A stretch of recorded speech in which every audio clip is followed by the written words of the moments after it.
Okay, so uuwi na tayo, no? Alis na tayo dito sa Laguar sa may bahay ni Congressman Paulo Pulong Duterte.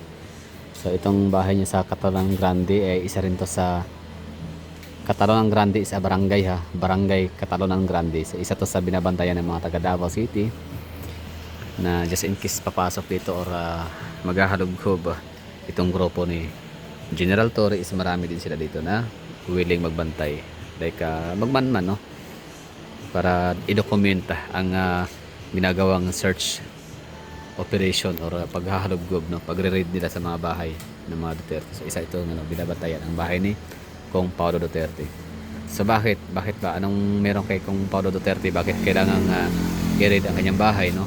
At possible, no, na plantation, banana plantation ng Talico. So plantation, ayun yung ibig sabihin ng plantation.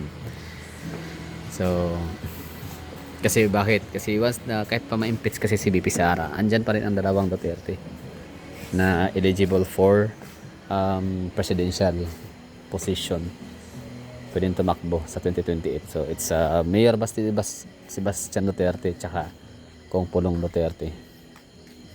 Congressman Paulo. Yan. So pag matamnan sila ng ebidensya, no, mga fake evidences or mga planted evidence, pwede na yung gamitin for grant for disqualification cases. 'Di ba? So ganyan sila ka matalino ang nating administration, like habang CCO pa lang, ibig sabihin hindi pa sila ganun ka-powerful. Siyempre, BP Sara, Vice President, napaka-strong, napaka-solid na kanyang mga supporter. Grabe, consistent yung ratings and the popularity. Kahit pa meron silang ginagawang mga fake surveys. Galing daw sa SWS, Pulse isa survey na yun na nga, no? Na ang lakas ng popularity ratings and interest ratings ni PBBM, like 75. Tapos si BP Sara is parang 75 si PBBM, 22 naman si BP Sara. Tapos the rest is undecided, di ba? Nahiya pa sila sa undecided, pwede namang isama na lang sa yun ratings ni PBBM. Pwede nga 100% zero trust ratings si BP Sara. Pero siyempre para hindi na masyadong halata. Oh.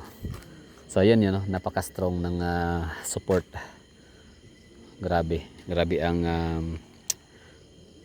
naipundar na supporter itong si BP Sara Duterte. Kaya ngayon pa lang, napakalayo pa ng election 2028, pero ngayon pa lang dinodurog nila si BP Sara. Pero siyempre nga, di ba, hindi naman yan basta-basta madudurog o matitinag or matatalo ng ganun-ganun na lang si BP Sara. Palaban kaya yan, fighter yan, no? So abangan natin ang 2028, no? Can't wait na maging pangulo si BP Sara. Tapos yun, time of reckoning, ibig sabihin na singilan time, no? So pagbayanan din mga pinagagawa ng kalupitan, pag nanakaw talaga sa bayan, kaban ng bayan, yung sagaa, di ba, general appropriation, ang nun, napakalaki, pwedeng ilagay ng trillions, no, sa blank space, sa empty space na yun. So pwede silang magbasa nakaw ng nakaw. So ang wish ko lang talaga, sana siyempre maging presidente si BP Sara, kasi kaya na ma-survive niya talaga ang impeachment, kasi wala naman talagang wala silang solid and grabe ka legit na evidence, wala silang ebidensya, puro na sila haka-haka tungkol sa mga kasalanan ni BP Sara, kaya siya ay mai-impeach. So ngayon, siyempre mairaos yan, ma-survive yan ni BP Sara sa maging presidente siya. Sana gagawa siya ng batas na bitayin, no? Gagawa siya ng batas na kahit sino man ang mga mapatunayang nagkasala sa pagnanakaw, or lahat ng mga naging politician na nagnakaw ng ulimbat ng pera, from president, vice president, senator, congressman, sa governor, vice governor, SB board members, mayors, vice mayors, councilors, no, and barangay captain. So lahat ng yon ay papatawan ng karambatang parosang bitay sa harap ng publiko.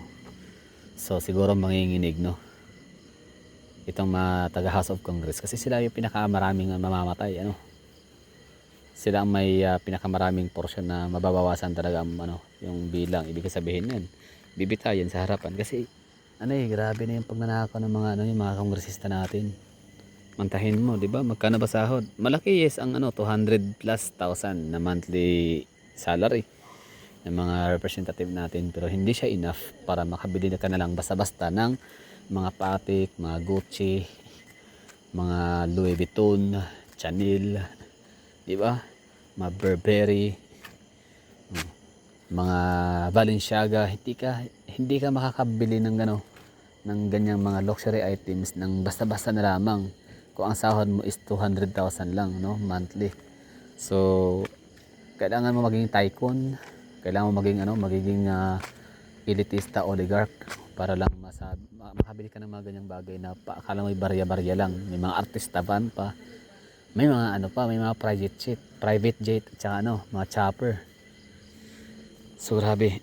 So sana nga manalo si BP Sara, tapos pag-implement siya, gagawa siya ng batas na kung sino man yung mga government officials na mapatunayang nagnanakaw ng nangulimbat ng pera sa kabanihuan, paparusahan ng bitay sa harapan ng madlang people sa plaza. Ganun. Public execution, kumbaga. Ang ganda niya, no? Kumbaga kahit paano mo lang ay maiganti tayo ni BP Sara sa mga kawatan ng mga ano natin, opisyalis.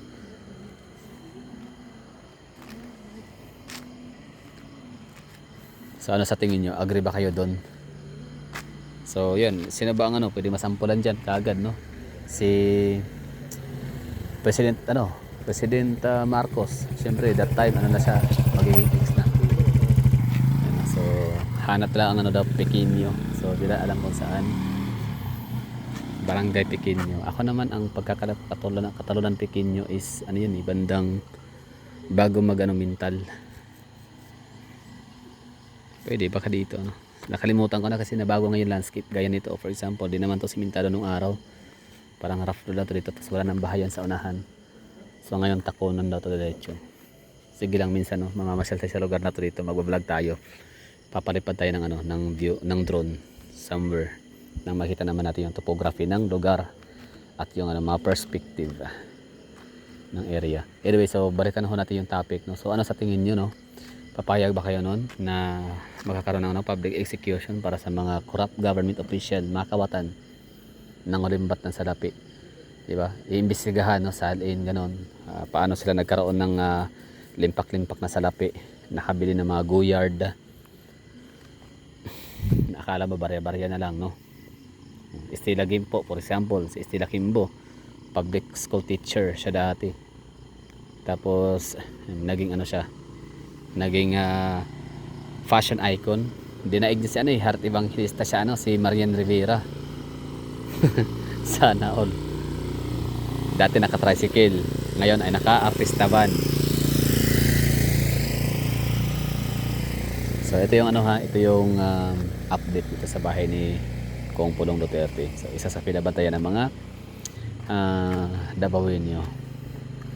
Protect the Filipino people, bring PRRD back home. Happy 80th birthday Rodrigo Roa Duterte. Bring PRRD home. I stand with PRRD. We are not Filipinos for nothing. First Congressional District.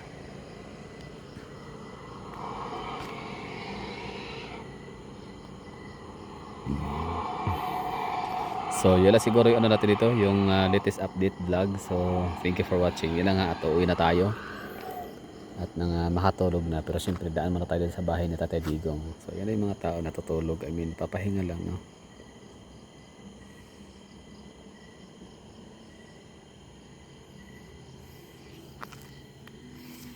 Nag-aabang, no, sa pagdating ni ano, General Torres.